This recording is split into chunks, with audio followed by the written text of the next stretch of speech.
ছোটবেলা থেকেই সকালে আমি কোনোদিন উঠতে পারতাম না। এদিকে রাত্রিবেলা ঘুম আসে না, আর এদিকে সকালে ঘুম ভাঙতে চায় না। এখন রবিবার ছাড়া তো রোজ সকালবেলা একটা নির্দিষ্ট সময়ে উঠে রেডি হয়ে অফিস যেতে হয়। তবে সেদিন সকালের ওয়েদারটা বেশ ভালো ছিল, মেঘলা মেঘলা ছিল।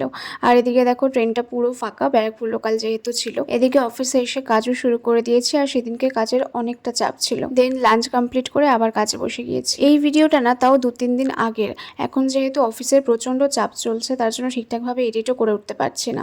এখন তোমরা হয়তো ভাববে কি হলো, অফিস থেকে সোজা মলে কি করে চলে এলাম। অ্যাকচুয়ালি সেদিনকে তো স্যাটারডে ছিল আর আমার তাড়াতাড়ি অফ হয়ে যায়, তাই জন্য মা আর বোন এসেছিল আর আমাকে বললো তুইও তাহলে চলে আয়। আর অফিস থেকে ফিরে ইচ্ছা করে না, এত এক্সস্টেড লাগে। বাট ওরা যখন এসেছিল আর কবে আসবে না আসবে, তাই জন্য চলে এলাম। অ্যাকচুয়ালি আমার অফলাইনে সেরকম কিছু শপিং করার কখনোই থাকে না, মা আর বোনের জন্য এসেছিল মেনলি। আমরা এসেছিলাম সোদপুরের শ্রীনিকেতনে, আর এখানকার শাড়ির কালেকশন না বেশ ভালো, তাই জন্য মাকে একটা পুজোর জন্য শাড়িও কিনে দিলাম। অফিস করে করে তো আবার কবে আসা হবে আমি নিজেও জানি না। এখানে না শাড়ির কালেকশন যেমন ভালো, সালোয়ার পিসেরও কিন্তু কালেকশন ভীষণ ভালো। মা যত চুড়িদার কেনে সব পিসগুলো এখান থেকেই কেনা, আর একেবারে 3-4টে কিনে নিলে বেশ অনেকদিন চলেও যায়। মাও তো খুব একটা বেরোয় না, পুজোর সময় আসে বেশ কয়েকটা নিয়ে নেয়, আর সেটা বেশ অনেকদিন চলেও যায় মায়ের। তবে একটা সালোয়ার পিস বোন মাকে কিনে দিয়েছিল। কেনাকাটা কমপ্লিট করে আমার ভীষণ খিদে পেয়ে গিয়েছিল, তাই জন্য নিয়ে নিয়েছিলাম 2 প্লেট মোমো, আর এটা আমরা 3জনা শেয়ার করে খাবো। দোকানটা শ্রীনিকেতন থেকে বেরিয়ে তার অপোজিটেই বসে,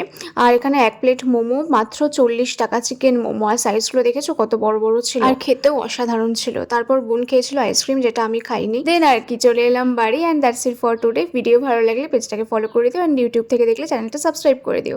stay tuned with Ridhi's palette.